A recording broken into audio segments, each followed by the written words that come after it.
Good morning, good afternoon, and good evening, and welcome to the AI for Good All Year Always Online webinar.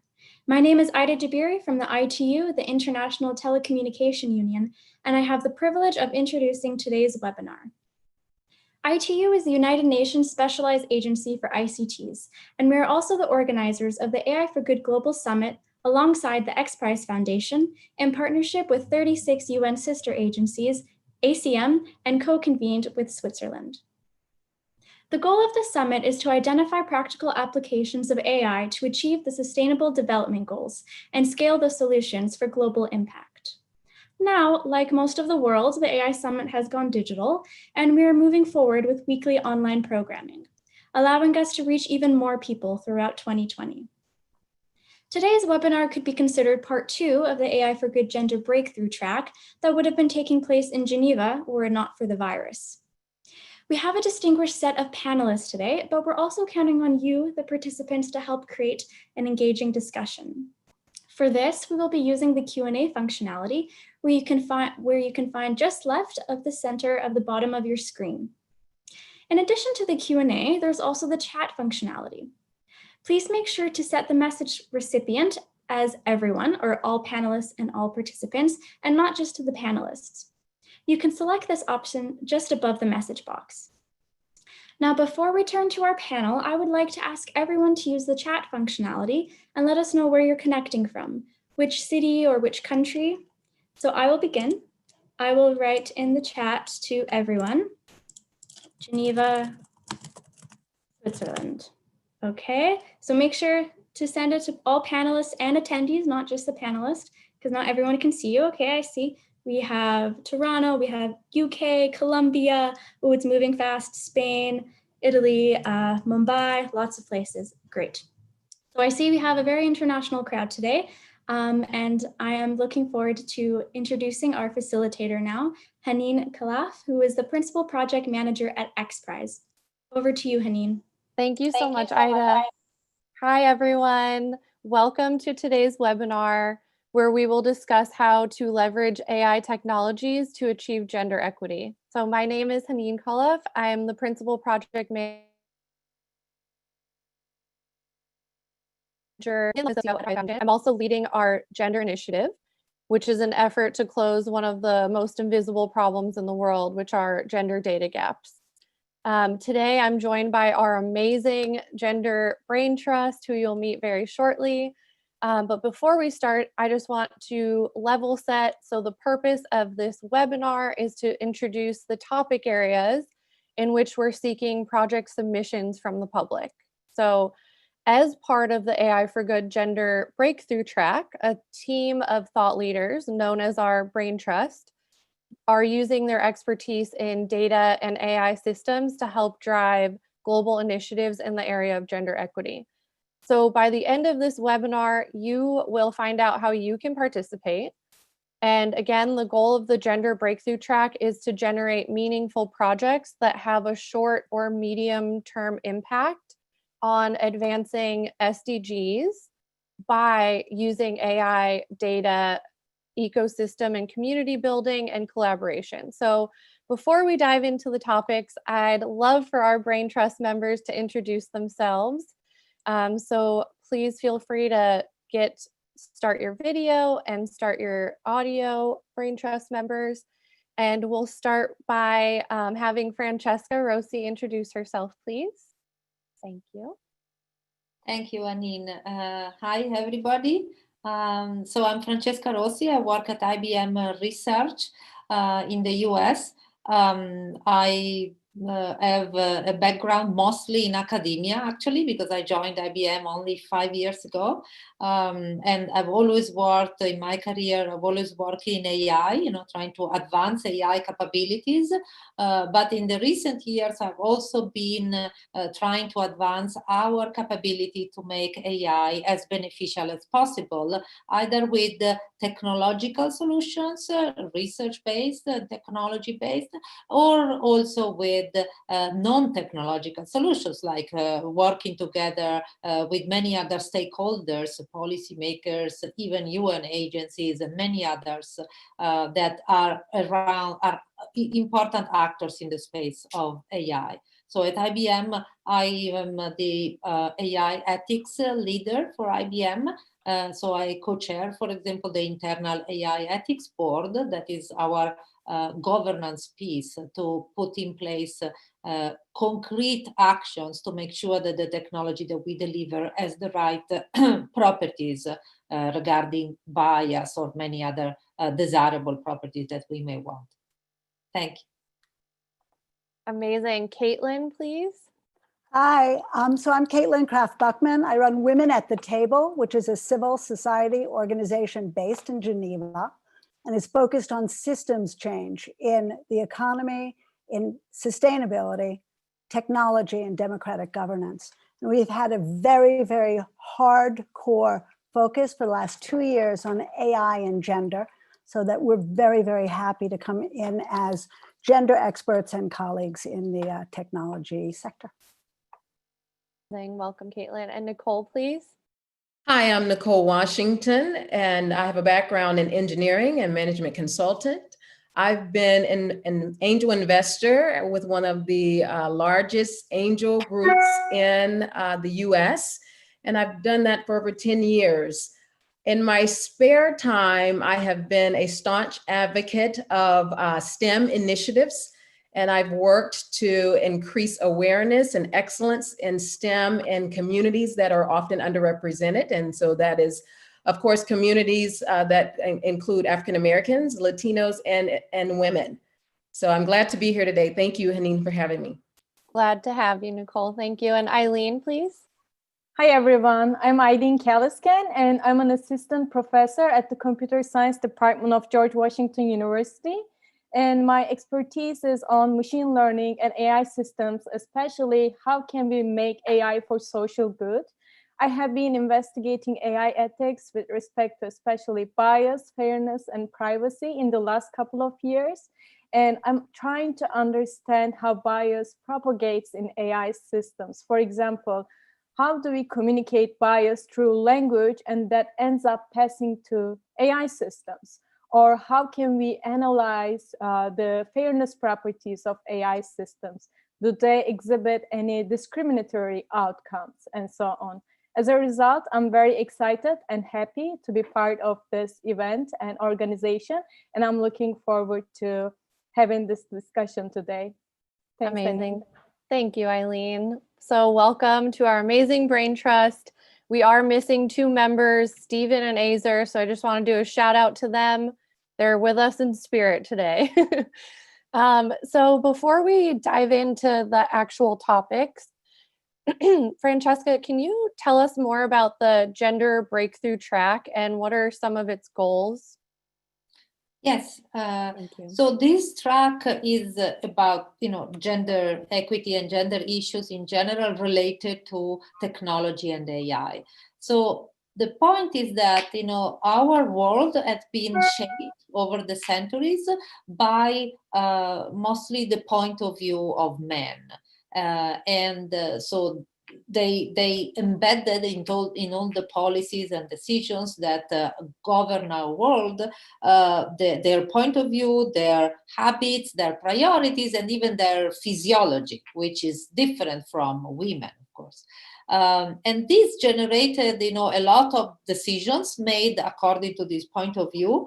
For example, we see examples in many different domains, from car crash tests that are designed to protect mostly men, or clinical trials, or even protective equipment in the pandemic age, where the protective equipment are thought with the physiology usually of men rather than women. But even to go to the technological domain, like voice recognition systems that work better for men or for women, or even face recognition systems that, again, or face detection or whatever, that work better for men than for women. So this generated a lot of decisions, a lot of data that reflects these choices and these biases. And as you know, in the current age, data is really what will feed technology to help people make better decisions. So if we rely on this kind of data without checking that really reflects what we want of our society, then we may use biased data that can generate in decisions that may be biased, unfair, and generate discriminations about not just gender, of course. There are many kinds of bias, but here we wanted to focus especially on the gender one. So this track goal is to really reflect on what can be the possible solutions to this problem, whether they are technological or even non-technological solutions, possibly in a multidisciplinary way. So we welcome projects that are very multidisciplinary. And the idea here is to go towards getting closer to the Sustainable Development Goals number 5, which is to define a more equitable world. So that's the overall goal, and again, we welcome the participation of everybody to really achieve the goals of this track along the 3 dimensions that we have identified, that I think we will go in more details a little bit later. Exactly. Thank you so much. That's very helpful. And like you said, we will dive into those specific topics in a little bit. But before we do get started, Francesca, can you just tell us, what is the next step for people who do want to be involved? I know you mentioned a few different topics. We'll get into more details in a second, but who are we hoping will get involved? What kinds of projects are we hoping to see? Yes, so we will talk more about the 3 topics that we have identified to give a structure to the set of projects that can be proposed, but we would, in general, so each project proposal will have to choose one particular of these 3 topics, but we are going to prioritize and prefer short-term projects that so where we can see an impact in a short time, like kind of 3 or 6 months. Given that this is a gender related track, and that we think that again, technology solutions should be complemented also by the diversity in project teams, we also would prioritize teams that are very diverse in that are submitting projects that are very diverse in their composition, diverse in terms of gender, but also diverse in terms of the different skills and background they can bring to the specification and the work of the project. So in general, multi-stakeholder teams that involve academia, research people, technology people, domain experts, and so a mix of the different voices that need to be together to really understand what's the best way to identify the problem and also to find the best solutions. So we have deadlines that people that I think that later on that we will be more precise about them, but already, the call is open for receiving these projects, and then as you know, at the end of September there will be the top 3 will be presented in the event. Virtual Perfect. event, of course. Thank you. Great. Thank you so much. So Nicole, before we dive into the actual topics, can you describe a little bit about the journey of this breakthrough track up until this point, and what kind of work have you and your fellow Brain Trust members been doing? Yeah, thank you. That's a great question. As everyone knows, first of all, I just have to commend my colleagues because we've done all of this through, a pandemic, through social unrest, through our incredibly busy schedules. So, it has been all because we believe so passionately in this idea of removing as much gender bias as possible from not just AI data, but as you'll hear about and as you've heard, the models for AI as well. And we just believe it's so important that we have assembled to do this incredible work. You know, we all come from different backgrounds, which has been really lovely, and we have different subject matter expertise. But as we've gone through the process of designing this track and the outcomes of the track, we first, you know, wanted to think about what are our goals? What would be the goals that we need in order to accomplish those objectives that Francesca just talked about. And then when we did that, as we went to design the track, we thought about there's some more expertise that we need, not just for the people who are going to create the groups and present or their projects, or that would compose the project groups, but also for mentors. So we want mentors to gather around those folks as well. And so we knew that we needed more expertise in different areas than what we all had as a group. And luckily enough, we have the tremendous networks so that we could easily go out and get those people. So that was, you know, really comforting to know. I think this team was well assembled. You know, how did we do it? We used technology, right? We used email, we used Zoom, we used various platforms to communicate and put our ideas down in real time so that we could discuss those things. So in my opinion, I think it has been a really wonderful labor of love. And I'll say that because people have still gone about their regular lives. You know, they've had jobs, careers. Some people have moved thousands of miles away from their home during all of this time. So I think, has been probably the next best thing to gathering together in Switzerland, which, you know, we're hoping to be able to do one day. Thank you so much, Nicole. And we seriously cannot thank you enough for all of your time and energy and passion towards making this whole project a reality. So thank you. Pleasure. So in the next section, we're about to unveil our 3 topics that we are seeking projects within. Once we get through the 3 topics, there will be a slide that summarizes it. So don't worry, you don't have to listen to every single word, but please do. So is everyone ready to hear the first topic?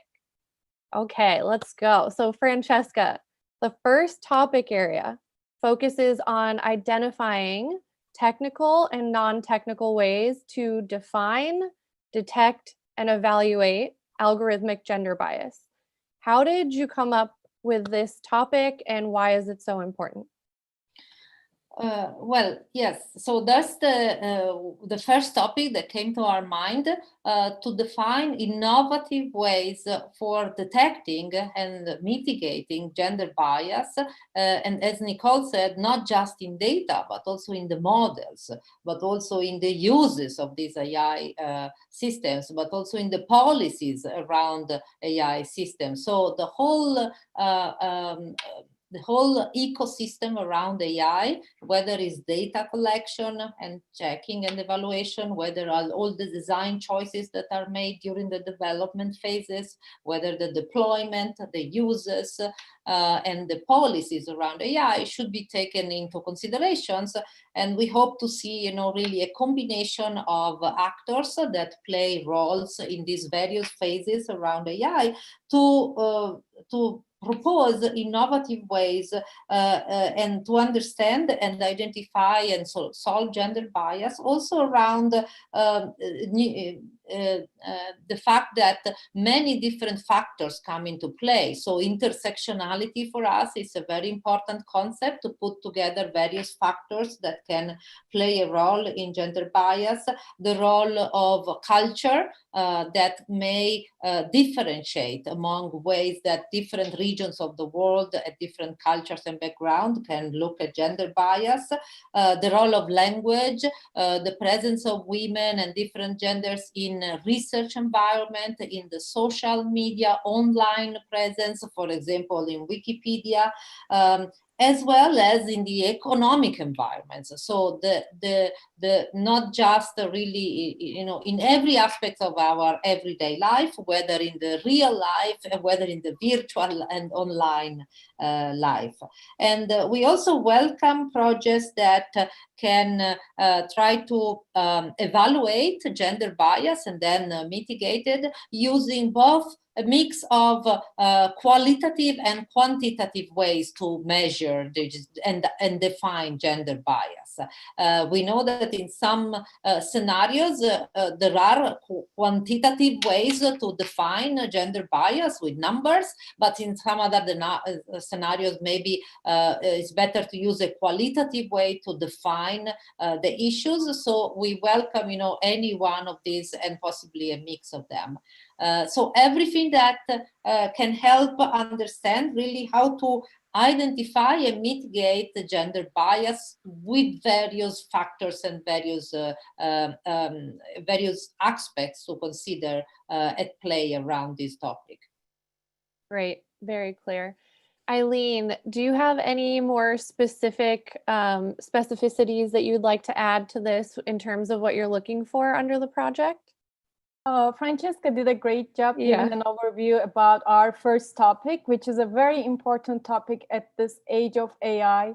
And it's basically incorporated in every aspect of our lives. It's in every social fabric that we are dealing with. And the AI ecosystem is quite complex. Accordingly, understanding how we can promote gender equity through AI requires understanding the different components of this AI ecosystem. And when we are talking about AI in the social domain, we cannot decouple it from humans. And accordingly, we need to start understanding what kind of biases we might be dealing with respect to especially social groups, intersectional groups, or however you would like to define gender. And as a result, once we are using AI tools, we might also be able to define and detect new types of biases or discover biases that we were not even aware of. And once we are able to define and detect them, then we can start evaluating it.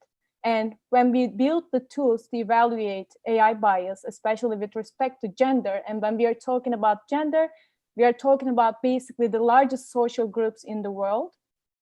How can we use these tools to promote gender equity? Because once we are able to measure it, that means that in the future, we will also be able to somehow manipulate AI systems so that they can lead to the outcomes that we desire, especially to promote gender equity. And accordingly, again, as Francesca mentioned, there are many domains that we can start exploring these AI systems in. Research is one of them, an obvious one. But at the same time, how are women represented in social media?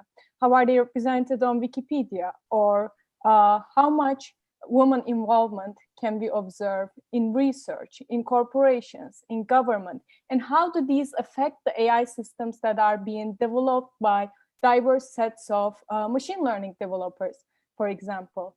Accordingly, how can we make use of all of these different components and knowledge domains so that we can build tools to promote gender equity through AI and also mitigate gender biases or discriminatory effects of AI? So this is what I have for now, and I would be happy to go into details in the Q&A section more. Perfect. Thank you so much. So just to summarize, the first topic is identify technical or non-technical ways to define, detect, and evaluate algorithmic gender bias. Now we're ready for the unveiling of the second topic. So Caitlin, the second topic asks, how can AI systems be designed and used to help human decision-making be more gender inclusive? So again, why did you choose this topic and why is it so necessary to address? Thank you. Well, as you see, we all look at this as a continuum. So all three of the questions really work together. So this first question is a top level. It's about detecting, mitigating bias. Now this next one is has data, a part of it, which comes later, but really talks to the model and talks to the design of the system. And how do we design fair systems in AI? This goes to many different areas of fairness. It goes to the binary, literally and figuratively, of male, female, but it also goes to very interesting and dynamically important question of intersectionality. So it's just not really just one section or another. It is how all these things intersect in different ways and wind up being systemic bias, which we're taking from the analog world and transplanting all too frequently into the digital world. So as an example, in terms of models, if we just look at medical systems, which Francesca mentioned, we know that the norm study population was always Caucasian men in the US. And that led to thinking from everybody that the innovative data research that we had was basically whatever worked for men, whatever worked for white men, worked for women, Black women, white women. But what happens is that we've seen now through research that's gone on since those things, or cardiologists see that even implicit gender bias associated in simulations clinically about cardiology testing, male, female patients, they diagnose totally differently for male and female. We also know that from another set of studies, implicit biases in healthcare professionals for women of color, particularly African-American women, and they're a contributing factor for disparities in adverse maternal and child health outcomes, rates of disparities in contraception use, access to and quality of prenatal care, clinical decision-making in intrapartum, postpartum, basically the entire human experience of being an African-American woman and being a woman altogether. So this is models writ large, and we're looking to see how can we design systems that include all of the fabulous diversity of experience that we all have to be fair and to really deliver value. So that's that question. There it is. Thank you. And Eileen, can you get more specific about exactly what you're looking for under this project? Sure. So as I mentioned earlier, AI is making consequential decisions about every human being nowadays, and it's just becoming more large scale. It's so cheap. A system is developed and it can be implemented at the world scale immediately, and then start making decisions about, okay, I have these resumes, which candidate should I invite for a job interview? Okay, I invited this one particular candidate to the job interview. Now I can automate the video screening process as well. So let's video record this candidate for half an hour and try to understand, am I going to hire this person? Is this person going to proceed to the next round? And what kind of things does this include? How does this person speak? What does this person look like? What are their facial expressions? What kind of language is this person using? So we see multiple modalities in AI being used to make very important decisions about humans. And as both Francesca, Nicole, and Caitlin mentioned, most of these systems are designed for men, and in particular, white men. And as a result, for example, when a resume screening system gets to parse the resume of a woman who wants to become a doctor, for example, she will implicitly be associated with not being a good fit as a doctor, because historically statistics show that white men are successful doctors. And once we are aware of these types of biases and we are able to detect them, then we can start making use of AI for gender inclusion purposes. And accordingly, when this resume screening system is able to detect such a bias, it can notify a human in the loop, for example, from the human resources, to suggest that, look, there might be a biased decision going on here, and you might want to take a closer look to make sure that you're actually making fair decisions accordingly. And in this way, we can use AI to enhance human decision making, as opposed to causing more discriminatory decision making that ends up not only perpetuating bias in society, but at the same time, it ends up amplifying society. But as I said in the beginning, since these tools are so cheap and large scale, if we learn how to use them to promote gender equity and intersectionality, then we will be able to get much more accurate results to basically promote the well-being and success of women, so that we can achieve some notion of fairness. And let me see if I had anything else to say on this topic. And the example I gave is based on human resources, but as I mentioned, this can apply to any area of our lives because AI is automating our entire lives nowadays, like our phones, our computers, job screening, health insurance, loan decisions, criminality prediction, and so on.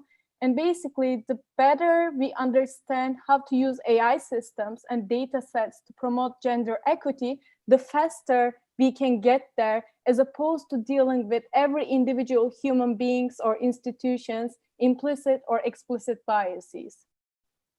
Incredible. If you're not ready to submit your projects yet, I don't know what's going to get you ready. So just to summarize, the second topic is how can AI systems be designed and used to help human decision-making be more gender inclusive? All right, we are ready to unveil the third topic. It's a little long, so just bear with me and then we will show you on the screen. So Caitlin, our third topic, it asks us, how can diverse data sets be identified and collectively leveraged to give a more complete picture on gender inequality to allow for evidence-based policymaking? So, can you explain to us why you chose this topic and some practical examples of how this plays out in daily life and why it's so important? Yes. Well, of course, we've all been understanding that data is the holy grail, although data is what informs the model and the model is informed by the system. So again, we're looking at an entire ecosystem, which I want to just reiterate. And I'm not the techno solutionist on this incredible group. So I must say an opposite view of what's happening in recruitment is it isn't so much as, oh, there's bias. It's a question of how do we actually unpack the bias, sadly. So very famously, we know the Amazon algorithm never deployed, that benchmarked against its engineering department, but its engineering department was Stanford graduates. Sorry for all the white male engineers in the audience. But what happened is that women who are chess captains or went to women's universities, colleges, were all downranked on the program because the benchmarks, the original data set, was skewed. We also see the Facebook ad delivery system delivering ads to lumberjacks, but not delivering ads about police department jobs, good, fabulous formerly fabulous middle-class jobs, but really only going to white males. So people, Black women, white women, who would have wanted to potentially have joined the police force never knew that there were openings or that they were welcome. So so a delivery system took a certain sort of database and then recreated the problem online. We know the Apple Card, we've just all lived through that, beautiful. Nothing about gender whatsoever in that Apple Card, but we see the two equally racked people, in this case, a husband and wife, one got 10 times the credit rating of the other because the system proxied for gender. And that's because the data in the system was such that it wound up sort of spitting out, even though gender was not a factor, it still understood that there was something gendered in the data set. And that's exactly what we're looking to see. How do you design something that doesn't have those foibles? I just want to say something else here, that going back to we're doing something on medicine now, so I'm very into medicine, but there was an algorithm that detects skin cancer more accurately than dermatologists. So that's fabulous. That's like an AI for good hit. But the system finding 95% of melanomas versus 89% of doctors. So how could we not love that? But then it found out that it didn't actually see anything but light skin tone. So it was not able to detect melanomas in skin that was darker. So even when these things are incredibly successful, and let's say the model was fabulous, if the data is corrupt because it's ineffective, it's not going to work. So we're looking to see what are really the innovative fixes to that particular problem. Amazing. And Eileen, I know you have some more specifics for us under this project. Can you tell us more, please? Oh, yes. So Caitlin was mentioning how, for example, these systems are more accurate than clinicians or human decision makers.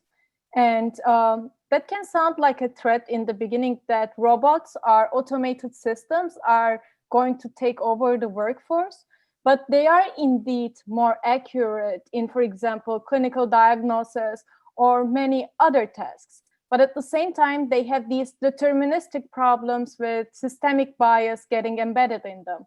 And in many cases, even when we think that we collect the highest quality data set in the world, we don't really know what high quality data sets are, because we don't know what kind of implicit biases or historical injustices might be getting embedded in those data sets.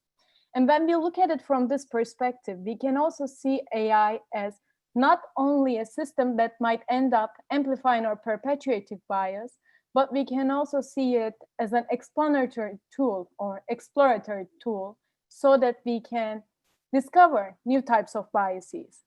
And once we are able to do that, this can also be used in evidence-based policymaking, so that we can allocate resources in fair manners, or this can be used to deliver certain targeted education initiatives in certain areas, in certain domains, and so on.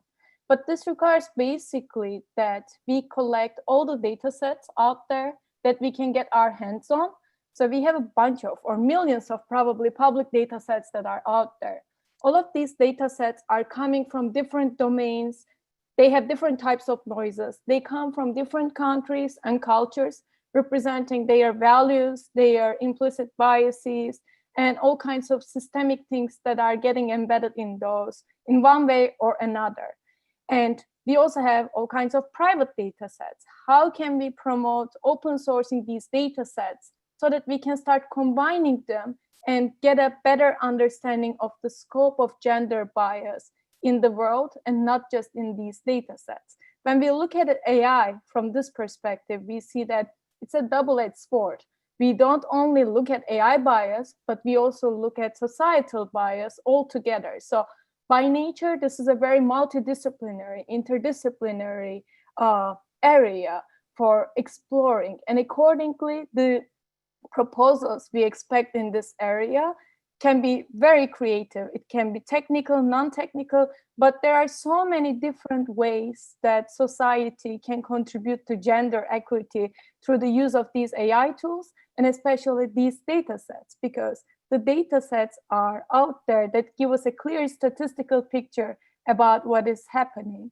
And being able to make use of these things, coming up with systematic ways to combine these data sets, and then maybe start creating our own data sets to investigate particular types of bias, and maybe even simulate, okay, I'm able to detect and evaluate this bias in this type of data set.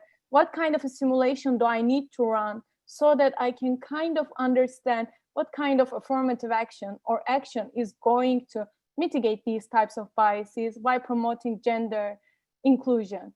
And when we say gender inclusion, I want to again emphasize, as other brain trusts were mentioning, that we are not talking about the male-female binary. It's all representation of gender, because in data sets, usually people in the social domain are represented as either male or female in categories. And it's not clear how effective this is. At the same time, it's not clear how ethical this is. Can we really categorize people so that we proxy to their properties? Can we come up with better ways to improve social representation, individuals' representation, as opposed to categorizing them? And how do we use all of this information to promote gender equity and sustainable development goals in the United Nations? Beautiful. Thank you so much, Eileen. So to summarize, our third topic is: how can diverse data sets be identified and collectively leveraged to give a more complete picture on gender inequality to allow for evidence-based policymaking? So we're now going to show you a slide that actually shows all three of the topic areas, because I know some of you may have missed the first two or some of the words within those. So we'll share that slide right now. Amazing, thank you. It's slide number 3. There we go, perfect. Okay, so again, Topic 1, identify technical and non-technical ways to define, detect, and evaluate algorithmic gender bias. Topic 2, how can AI systems be designed and used to help human decision-making be more gender inclusive? And topic 3, how can diverse data sets be identified and collectively leveraged to give a more complete picture on gender inequality, which will lead to evidence-based policymaking? So we can share this after the webinar is over. And again, just a reminder, if you have questions, you can start asking them in the Q&A area. But before we get into the Q&A section, I wanted to introduce my amazing colleague, Amir Benefathemi, who will tell us a little bit more about what to expect in terms of the process, like how to submit your projects and what are some key deadlines and dates. Amir? Thank you very much, Haneen. I'm glad to be here. So I'm Amir Benefathemi. I'm Chief Innovation Officer at XPRIZE, and I've been partnering with ITU for the past 4 years on the AI for Good Global Summit. I'm currently the program chair and also content curator for the content of AI for Good Summit. Once we designed the breakthrough sessions in the past 3 years, we realized that there is ample desire and need to collaborate on projects that have immediate visibility and can lead to actions.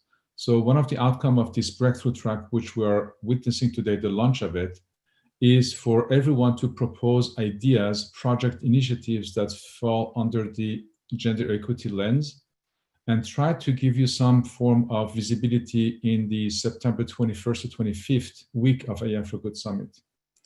How this works is that there is a link that is going to be shared with you, and you can submit project ideas, ask questions, and tell us what you think we should be doing in the 3 topics that have been mentioned and show to you on the screen. You have until August 1st to submit your ideas and projects. And the brain trust that is gathered here, along with Azar and Stephen that are with us today, along with 20 other experts, will look at those projects and help you refine them. And we will select 3 topics or 3 projects or 3 initiatives that will be given visibility during the AI for Good Summit week in September to be workshopped and hopefully to be launched. So the goal of this breakthrough and this breakout series is to help projects that are amazing and have an impact on this gender lens to be launched after the summit. And we have about 3 months to work on them. So we give you the chance to propose those projects. We'll give you access to amazing brain trust and experts to accompany and give you advice and opinion and support in terms of being ready. And we select 3 because we cannot do more to be presenting during this week in September. I hope this is hopefully clear. We're very excited by this topic. XPRIZE has been on the forefront of gender equity, and we have launched a full gender equity lens. We have been in the past 3 years talking about gender biases and ethics in AI. And we figured that the best way to continue this conversation is to get a chance for project initiative to surface and to listen to all of you and to see how we can collectively build meaningful projects and launch them. Because at the end, solutions have to be sustainable. And beyond conferences and white papers and anything else, we hope that we can collectively identify ways to progress in this direction. And the brand trust is guiding us in this direction as well. Amazing. Thank you. Thank you so much, Amir. So to repeat, the deadlines. August 1st is the deadline for submissions. August 5th is when our brain trust and mentors will start reviewing the submissions. And then the brain trust and experts will mentor teams that are selected until August 25th. And then the top 3 submissions will be chosen on September 1st. And then those teams will then be guided through a process in preparation for the workshop, which will be September 2nd through 21st. And I did share the link in the chat, which is the link to the website where you can actually go at the very bottom of the page. You will write in your name and email and select gender as the track. And then once you hit submit, you will receive an email with more details. So We will share that link again after the webinar if you didn't catch it in the chat. But I think it's time for our Q&A, and we have some really great questions coming in. So the first question, what set of readings would you propose to accompany the launch of the initiative? Readings, for example, that would help us better understand the bias systems around us. Brain Trust, any suggestions on readings? Well, I'll jump in.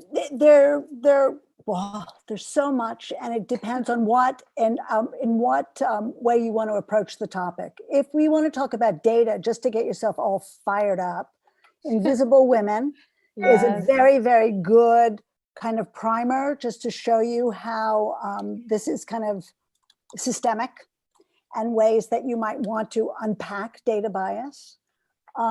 We can come up with maybe a couple of really algorithms of oppression is another that's amazing. Sophia Noble. There are a bunch of incredible books that have been coming out, and we could maybe put together some PDFs too.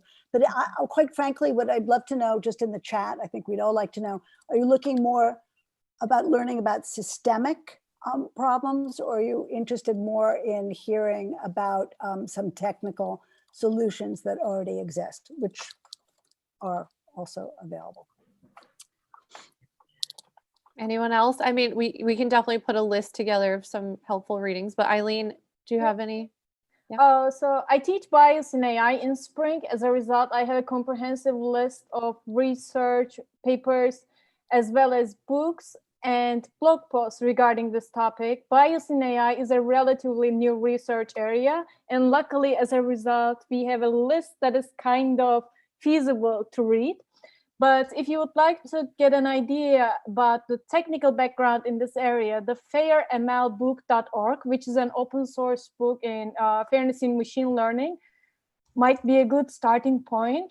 Other than that, Caitlin mentioned amazing books. There is also Weapons of Math Destruction by Katie O'Neill. That's another one. I would be happy to share my reading list, which is ever growing. Another option is looking at the few conferences in this area, fairness in machine learning. There aren't that many of them. There's also AI Ethics and Society, for example.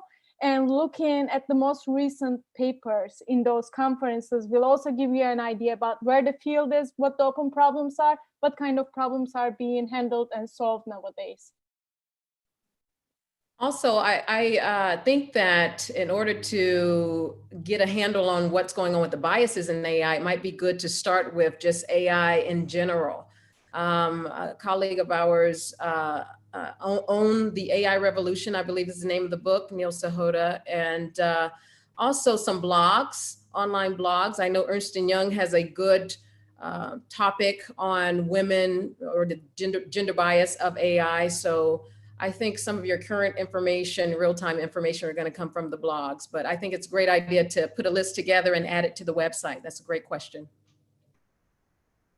Amazing. Yeah. So our homework will be to create a list, and we'll share it with all the attendees after this. Does that sound good?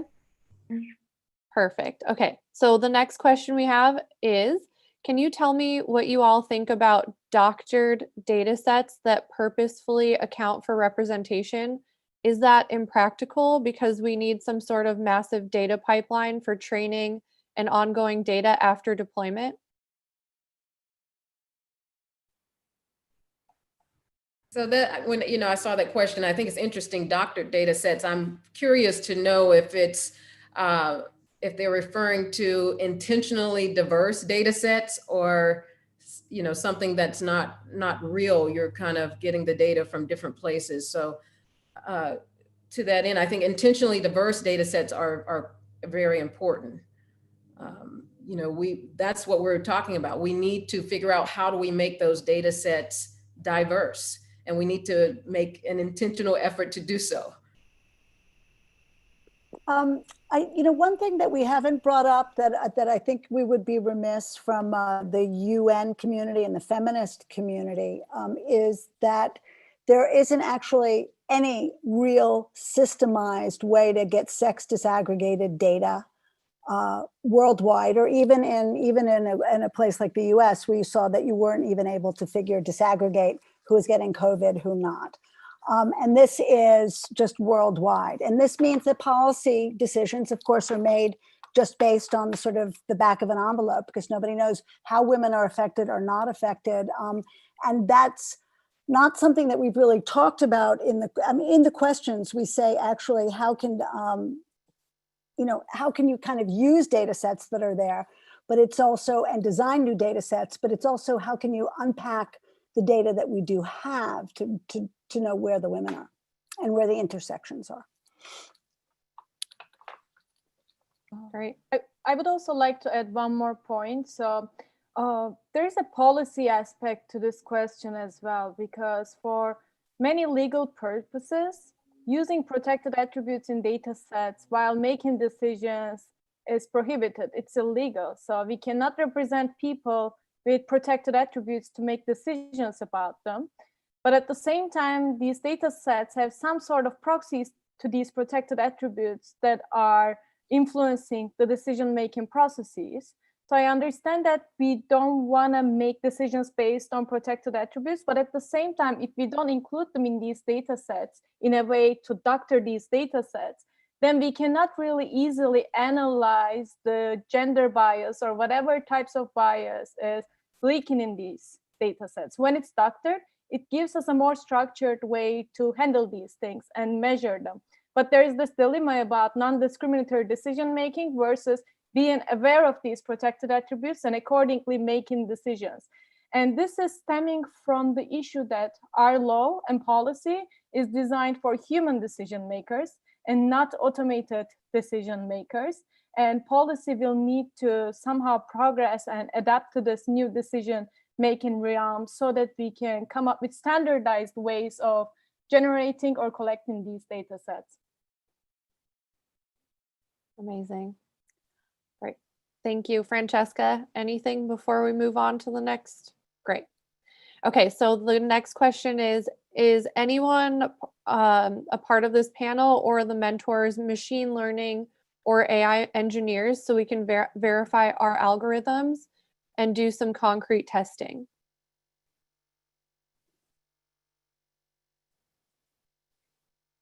So yes, I think Eileen is an expert of the field. I work in AI, I have teams of people doing all sorts of AI techniques, but I'm not sure that we can help the projects, during the mentoring phases. We can help the projects to understand, how to test and how to evaluate what they are planning to do.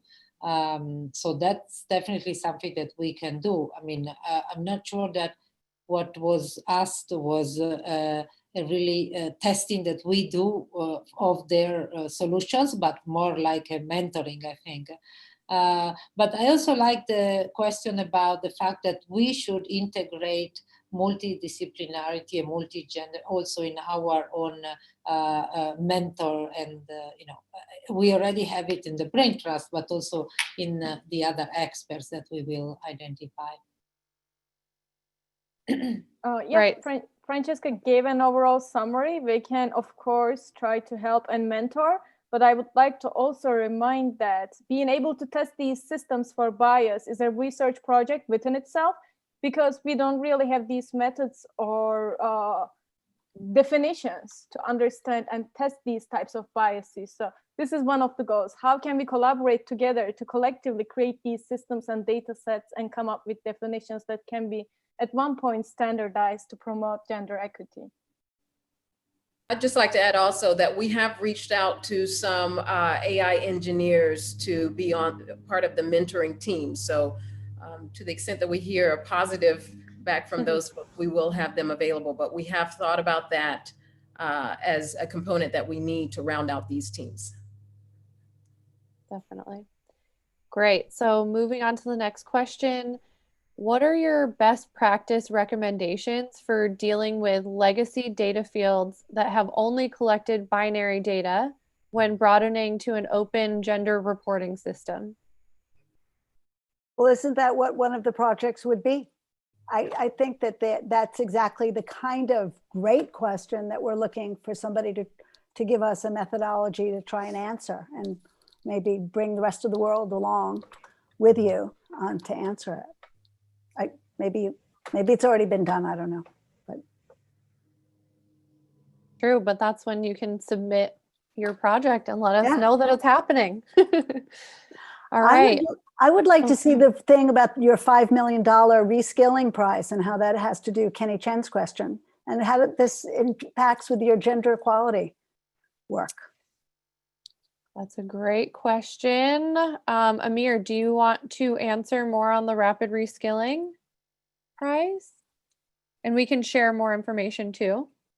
Absolutely. The rapid reskilling prize is of course accelerating job placement and reskilling. And in that prize, we are fully adopting the gender equity lens that we have developed at XPRIZE, along with the ethical framework that we adopted from a number of university researchers, to give all the competitors a first baseline way to propose solutions that are gender unbiased or equal.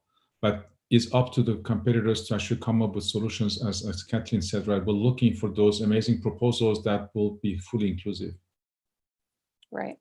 Yeah, and the Rapid Reskilling XPRIZE just launched yesterday, which is very exciting. So we will know more in the coming months about what teams will be doing to tackle this issue. Okay, so I think we touched on all of the questions, but of course, if you have any more, you can always reach out to the AI for Good team, and we'll be happy to answer any questions. Just a reminder, so if we could actually share the screen that has the website on there, Janu, please. Anita, as we're doing that, I just wanted to kind of follow up to say that, you know, what we're dealing with is a complex issue. And I think you can see from the questions, you know, our team is not the team that should have the answers. We're posing a lot of these questions and hoping that the crowd would go out. We have people even online today from all across the globe, and we are hoping that the structure we've set forth will allow everyone to come together with some support from us and help solve some of these or answer some of these questions. And also, I just want to compel everyone that this is really, you know, life and death. It's not just we want to be equal, so to speak, but when you look at, you know, what my colleagues have talked about with car accidents, data that help prevent accidents, you know, in the medical technology industry, you know, those things are life and death. So this is really an important initiative that we've assembled around, just to reemphasize. Thank you so much. I appreciate that. Yes, we do not have all the answers. That's why we convene the entire world to come together to come up with the solutions. Okay, I think we are done with our Q&A portion, and I just wanted to reiterate our deadline is August 1st for submissions. So visit the website to plug in your information, and we'll send an email with more information. And then August 5th is when our Brain Trust and mentors will start reviewing the submissions, and they will start mentoring teams until August 25th. And then the top 3 projects will be selected on September 1st, with workshops happening the week of September 2nd to 25th. So we are so grateful that you have spent your morning, evening, afternoon with us for the last hour. And I just wanted to say thank you so much to our ITU partners. You absolutely just blow us out of the water every webinar that we've ever done with you. Thank you so much. And I think I'm handing it over to Ida to do a closeout. And I just wanted to thank our Brain Trust members as well for your time and your passion for solving this issue. So thank you. Thank you. Thank you very much, Haneen, and thank you also to all of the panelists. There were a lot of great questions and a great discussion going on. Before we wrap it up, I'd like to highlight a few things that may be of interest to all of us on slightly different topics, but all in AI. So this Wednesday, tomorrow, We are excited to host a webinar with the Global Esports Federation on the power and potential of esports for good. And then on Friday, June 26th, is the AI for Good Innovation Factory's live pitching session. So be sure to tune in all throughout this week for even more AI for Good. We're going to be pasting the links to these events in the chat, and you can also find out more at any time on aiforgood.itu.int. With that, we have indeed reached the end of this webinar, but would like to once again thank everyone involved, our panel, all of you participants from around the world, our partners, sponsors, and our co-convener, Switzerland. Thank you very much, and we hope to see you tomorrow.